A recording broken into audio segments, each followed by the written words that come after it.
Escuché a mi novia hablar mal de mí a mis espaldas, descubrí que me había traicionado, se arrepintió tarde, y al final, yo fui quien ganó porque aprendí a valorarme y a soltar. La primera grieta no fue un mensaje ni una pelea. Fue una risa. Esa risa corta que mi novia suelta cuando quiere parecer que todo le da igual. La escuché desde el pasillo, antes de entrar al departamento. Yo traía bolsas con frutas y pan porque ella había dicho que quería comer más sano. Tenía planeado hacerle cena y contarle que al fin me aprobaron horas extra en el trabajo. Dejé la llave en la cerradura sin hacer ruido. Se oía a través de la puerta, ella con sus amigas. Mi nombre apareció claro, en medio de vasos chocando. Él es bueno, sí, pero se conforma. No ambiciona nada. Si no fuera por mí, seguiría igual, estancado. Y lo peor es que se cree hombre de familia. Hubo silencio, y otra risa, más baja. Alguien preguntó por Marco, y ella dijo con ese tono nervioso que usa cuando miente, no pasó nada, ya les dije, solo fue un baile. Después, como remate, soltó, además, que no me reclame, el fin de semana ni siquiera estuvo. Dice que trabaja y trabaja, pero a saber.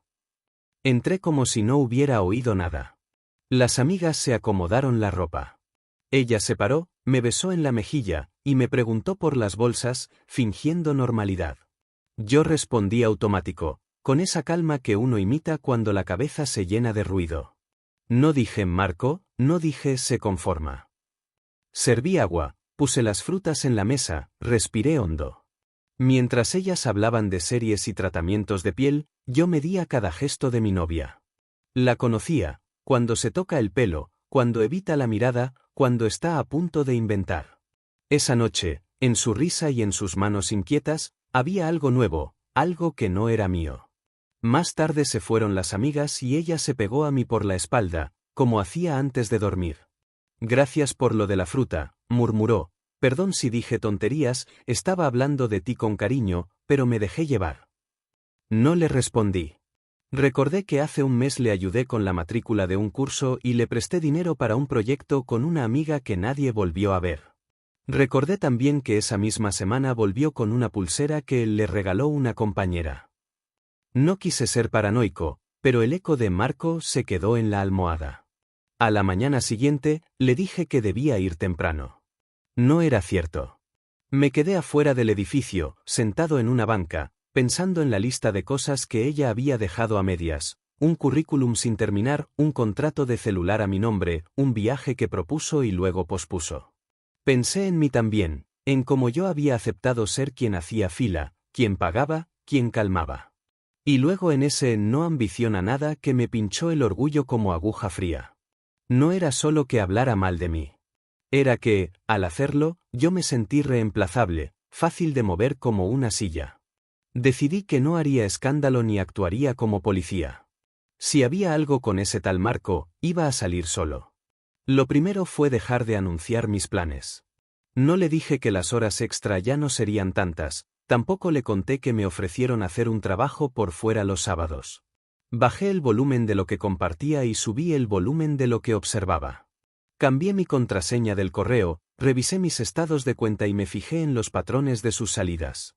No para espiarla, sino para entender si yo estaba ciego o si de verdad había una sombra entrando a nuestra casa. Ese mismo día, ella me escribió al mediodía, «Te amo, bebé, ¿nos vemos para comer?» Le dije que sí, y propuse un lugar cerca del trabajo que hasta entonces no frecuentábamos. Quería verla llegar sin que supiera que yo ya la veía distinto. Quería mirar con otros ojos a la persona a la que le había dado mi llave, mis domingos y mis planes. Cuando colgué, alguien del trabajo me preguntó si estaba bien. Le dije que sí, que solo había dormido poco. Era verdad, cuesta dormir cuando la risa de quien amas suena como una puerta entreabierta a otra historia. Llegué al restaurante 10 minutos antes y me senté cerca del fondo, con vista a la entrada. Ella llegó con un vestido que no le conocía y un brillo nuevo en el pelo. Me besó rápido, como si tuviera prisa, y me dijo que se había retrasado porque la profe del curso la retuvo. Le conté cosas simples del trabajo para ver si preguntaba algo más, pero no preguntó, respondió con un qué bueno, amor que sonaba a firma repetida. Dejé que hablara. Se quejó de una amiga que siempre le copia las ideas, y de pronto, soltó, Marco dice que si no reacciono, me pasan por encima. No se dio cuenta de que me tembló mínimamente la ceja. Yo dije, Marco, como quien busca una referencia perdida. Ella tragó saliva y sonrió con falsa frescura. Marco, el del curso, el que te dije. Es directo, a veces pesado, pero sabe. Asentí, masticando una verdad que se iba volviendo obvia, no era solo un nombre en una risa, ya estaba en su boca como si fuera una brújula. Después de comer, me pidió que la acompañara a una tienda. Quería comparar precios de un equipo para su proyecto. El plan parecía razonable, pero en la tienda vi que el equipo era más caro de lo que habíamos hablado y que ella tenía una seguridad rara en la forma de pedirlo, como si ya lo hubiera practicado. Cuando le pregunté si estaba segura, dijo, me urge, nos van a evaluar el sábado. Recordé que el sábado yo empezaba ese trabajo extra. Ella apretó los labios. Bueno, si no puedes, le pido a alguien que me ayude a recogerlo. Ese alguien me vibró en la costilla. Esa noche revisé las fechas. Los pagos del curso, los gastos del proyecto, sus idas y venidas. Me di cuenta de que el día que dijo estar con su mamá, en mis estados de cuenta apareció un cobro en un bar al otro lado de la ciudad, hecho con mi tarjeta secundaria que ella usaba solo para emergencias. Me estaba volviendo un auditor, y no me gustaba, pero estaba cansado de ser el último en enterarme de mi propia vida. Le pedí la tarjeta con la excusa de que debía reorganizar mis finanzas. Me soltó un claro, amor, pero cuando la revisé, faltaba el recibo del bar. Y la pulsera que le habían regalado tenía el logo del mismo lugar impreso en chiquito. Al día siguiente, su amiga más leal me escribió por error. Fue un audio que claramente no iba para mí. Se escuchaba a mi novia diciendo, hoy no puedo quedarme, él sospecha. Igual, con Marco no quiero algo serio, quiero sentir que no soy un mueble. Borró el audio, me mandó uno nuevo con un perdón, me equivoqué de contacto, pero ya era tarde. No respondí. Algo en mí se partió, no solo por el posible engaño, sino por la frase, un mueble. Me vi a mí mismo recogiendo recibos, acomodando horarios, ajustando mis metas a sus idas y vueltas. Y, sin embargo, no sentí ganas de gritar ni de romper nada. Sentí ganas de poner las piezas en su lugar con calma y con pruebas. Esa tarde, antes de que volviera del curso, retiré mis cosas importantes de la casa, documentos, una libreta donde anoto ideas del trabajo, una caja con fotos que para mí sí valen. No me fui. Solo las guardé en el baúl del coche y dejé en la mesa un sobre con copias de los estados de cuenta y una nota, hablemos sin mentir. Esta noche. Quería mirarla a los ojos y escuchar su versión, aunque el guión ya sonara escrito. Si había una mínima chance de que me dijera la verdad, iba a dársela, pero no iba a regalarle más dudas a mi costo. ¿Listo para la siguiente parte? Cuando llegó esa noche, entró sonriendo, con ese aire de quien cree tener todo bajo control. Me abrazó desde atrás mientras cocinaba y preguntó, ¿qué haces de rico? No respondí. Solo giré y le extendí el sobre. Ella lo tomó con confusión, y al ver los papeles, el color se le fue de la cara. ¿Qué es esto?, murmuró. Le dije tranquilo, lo que tú sabes que es. No quiero discutir, solo entender si lo nuestro todavía tiene verdad o ya es puro hábito. Al principio intentó defenderse. Dijo que el audio estaba fuera de contexto, que sus amigas exageraban todo, que Marco solo era un compañero amable. Pero cuando mencioné el bar, la pulsera y la tarjeta, sus ojos se llenaron de lágrimas que no parecían de tristeza, sino de miedo. No fue como piensas, dijo, yo necesitaba sentirme viva, y Marco solo me hizo caso. No lo planeé. Ahí fue cuando me di cuenta de que no era una traición planeada, era una cobardía sostenida en el tiempo.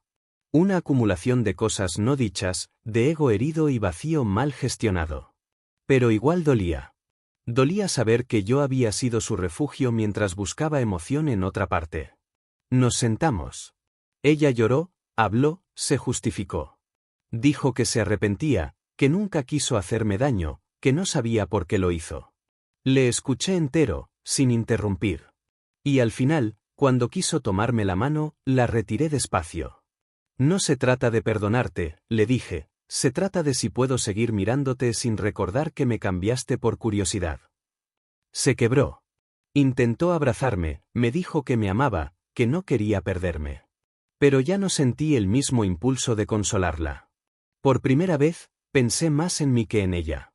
Pensé en cuánto tiempo había estado apagándome para no incomodarla. Esa noche dormimos en la misma cama, pero fue como si hubiera una frontera invisible entre los dos.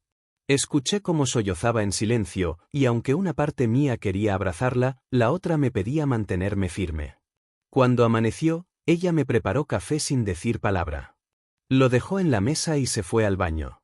En la taza, con marcador negro, había escrito, «Te juro que cambiaré». Esa frase me siguió todo el día. En el trabajo, en el auto, en la pausa del almuerzo. Pensé en qué significaba cambiar.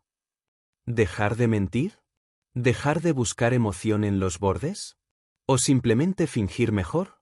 Yo ya había escuchado esa promesa antes, en versiones más pequeñas. Cambiaré, seré más ordenada. Cambiaré, ya no seré impulsiva. Pero esta vez, el cambio que pedía no era de hábitos, sino de esencia.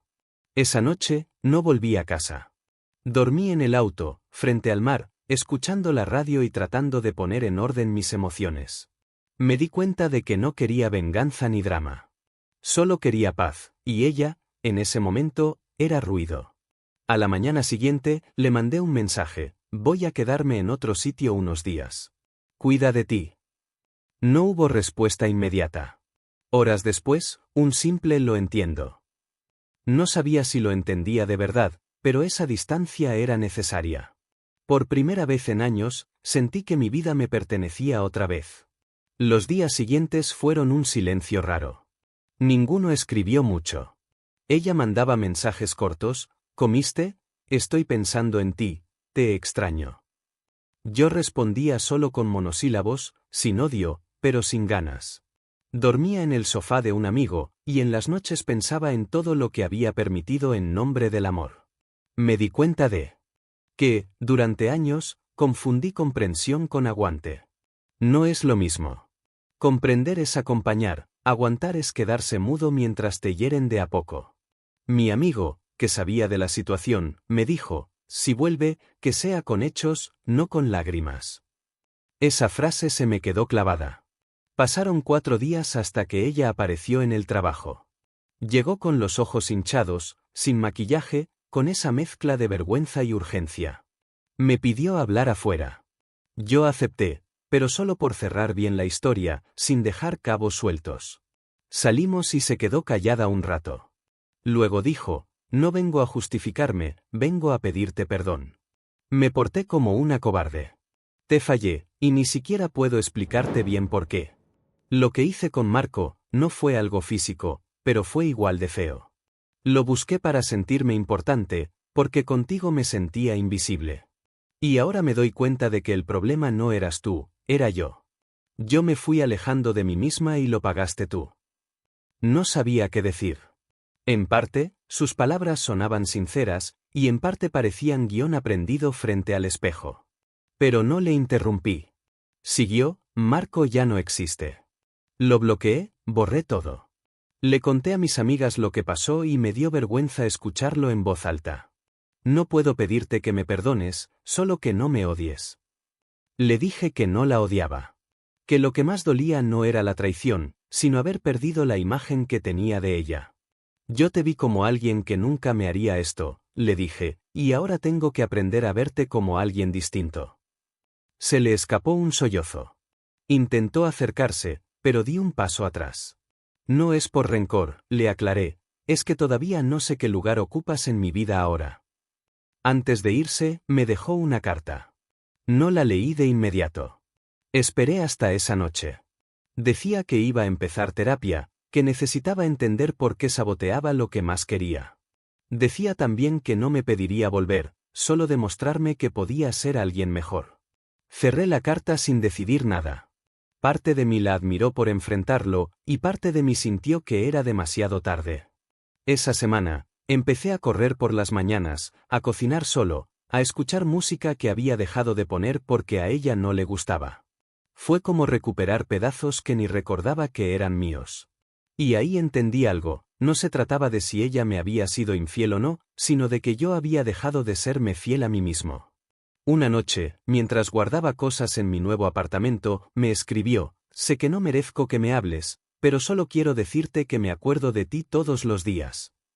Le respondí con honestidad: yo también me acuerdo, pero ya no me duele tanto. Ella tardó en contestar. Finalmente dijo: entonces, al menos hice algo bien. Por primera vez, no sentí rabia. Sentí alivio. Pasaron 2 meses desde esa última conversación. No volvimos a vernos, pero su presencia seguía flotando en algunos rincones, el aroma de un champú que me recordaba su pelo, una canción que sonaba en la radio y me empujaba directo al pasado, los silencios que antes llenábamos con risas tontas. Sin embargo, poco a poco, el dolor se fue transformando en aprendizaje.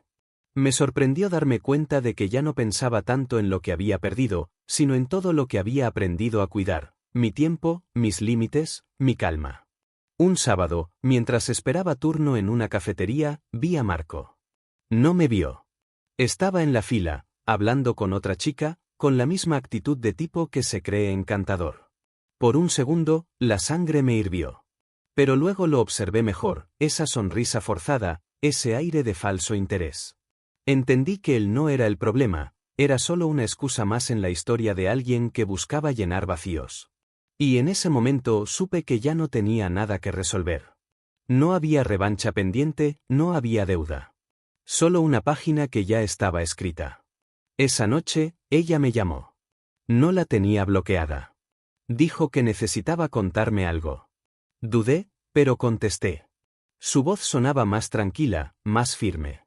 Me dijo que había seguido con la terapia, que estaba tratando de reparar vínculos rotos, que había dejado el curso donde conoció a Marco. No te busco para volver, aclaró, solo para agradecerte. Porque si no me hubieras enfrentado, seguiría mintiéndome. Hubo silencio. Después me pidió perdón otra vez, pero ya no con la urgencia de antes. Esta vez, era distinto, no pedía que yo hiciera nada con ese perdón. Solo quería darlo. Me contó que estaba trabajando y que se había mudado. Me deseó suerte con mi nueva vida, con esa serenidad que da aceptar lo que uno destruyó. Colgué sin rencor. Sentí que, por fin, esa historia tenía un cierre limpio, sin gritos ni heridas abiertas. Yo ya no era el tipo que se conformaba. Había cambiado, pero no por despecho, sino por dignidad. Y lo más curioso es que, en su caída, ella también. Cambió. No porque yo la salvara, sino porque se vio en el espejo roto que ella misma creó. Semanas después, una amiga en común me dijo que ella estaba mejor, más centrada, que hablaba bien de mí. Que incluso había admitido que me amó de verdad, pero que me perdió por no saber valorar a alguien estable cuando su vida era puro caos. Escuchar eso no me dio alegría ni tristeza. Solo me confirmó que, a veces, la justicia emocional no es vengarse, sino quedar en paz mientras el otro aprende su lección por cuenta propia. Mirando hacia atrás, entendí que lo más difícil no fue perderla, sino aceptar que había amado una versión de ella que ya no existía. Y sin embargo, no me arrepentía. Todo lo vivido me enseñó a no dar amor donde no hay reciprocidad, y sobre todo, a no quedarme donde me hagan sentir menos solo que estando solo. Esa noche, por primera vez, dormí profundamente. Sin sobresaltos, sin pensamientos intrusivos. Y en ese sueño, su rostro apareció, pero no con culpa ni dolor. Solo como alguien que pasó por mi historia para enseñarme a no dejarme para después. Una tarde cualquiera, mientras organizaba unas cajas que aún no había desempacado, encontré una foto vieja, ella y yo en la playa, riendo con la cara llena de arena. Me quedé mirándola un rato. Ya no dolía, pero me provocó un tipo distinto de nostalgia, una que no busca volver atrás, sino agradecer que algo bonito haya existido. La guardé en una caja con el resto de los recuerdos, no para olvidarla, sino para dejarla en el lugar correcto del pasado. Con el tiempo, entendí que el arrepentimiento de ella fue real, aunque tardío.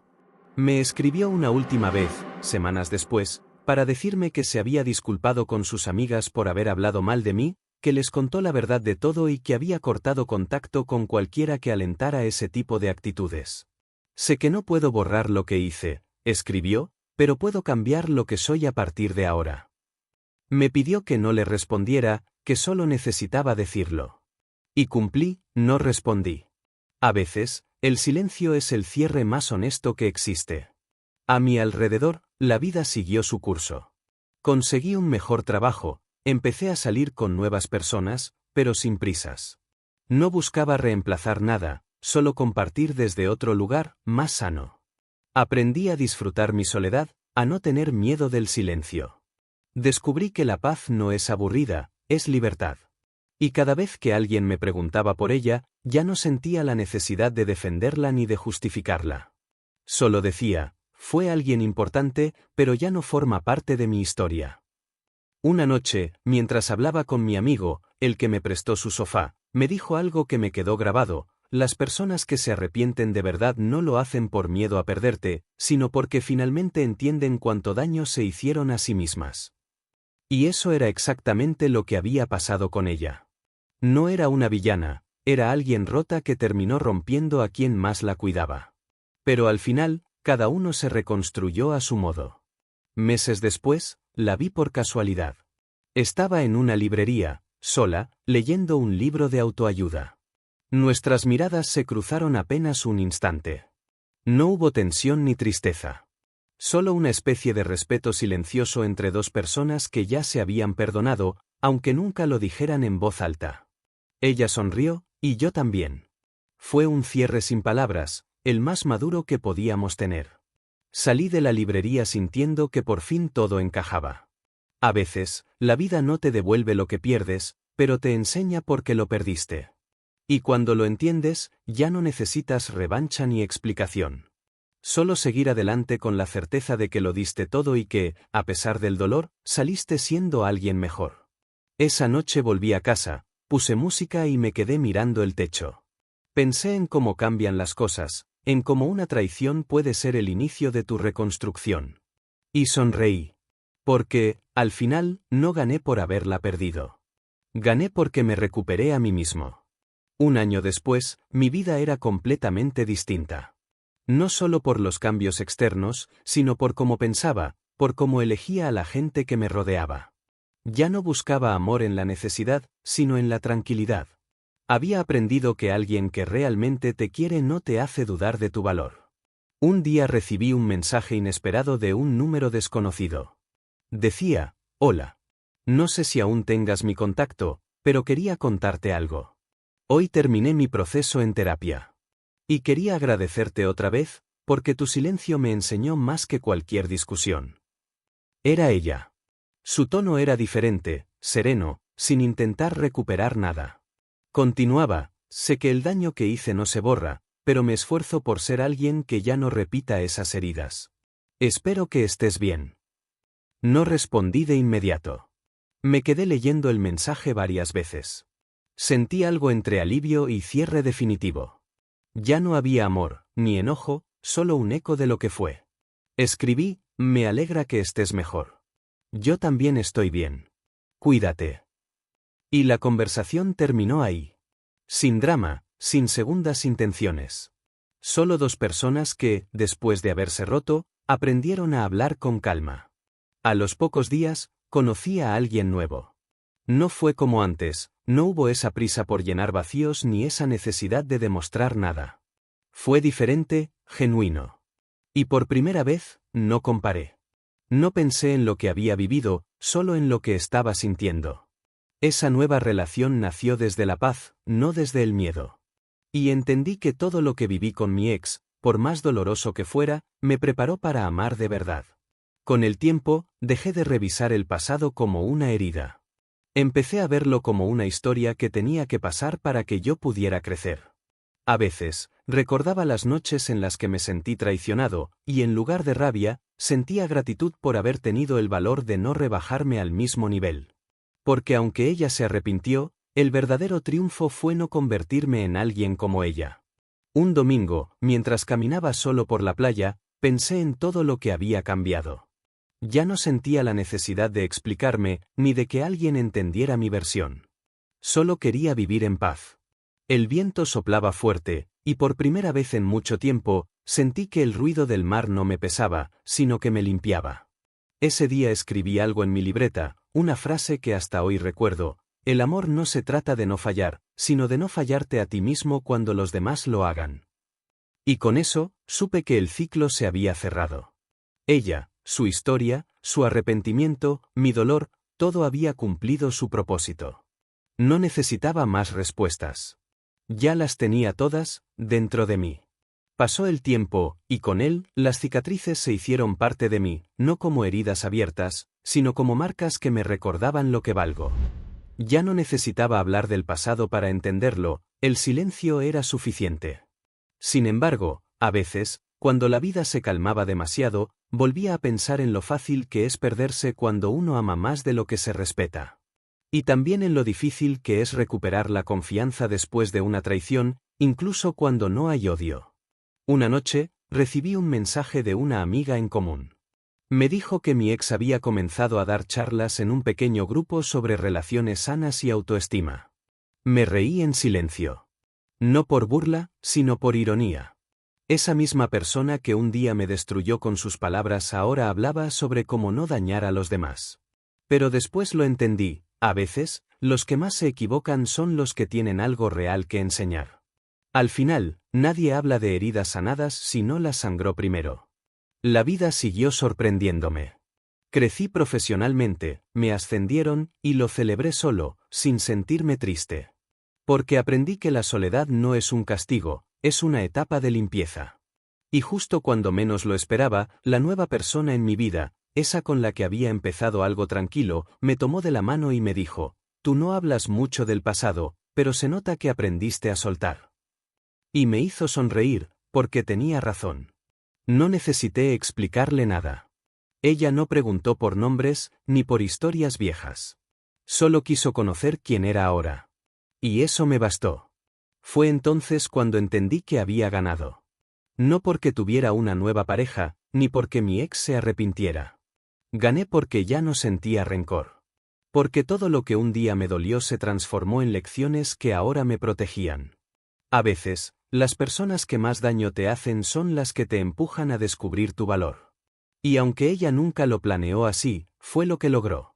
Su arrepentimiento no me devolvió lo perdido, pero sí me permitió soltar el resentimiento. Y eso, al final, fue lo más importante. Hoy, si la vida me la pusiera de nuevo enfrente, no habría reproches, solo una mirada tranquila y un gracias por lo vivido. Porque incluso las peores decepciones te enseñan a amar mejor, a elegir mejor, y sobre todo, a nunca volver a traicionarte por amor. Ya no me importa si ella cambió o no. Lo importante es que yo sí lo hice. Y cuando miro hacia atrás, puedo decir sin miedo ni duda: sobreviví a lo que pensé que me rompería. Y ahora, por fin, sé quién soy.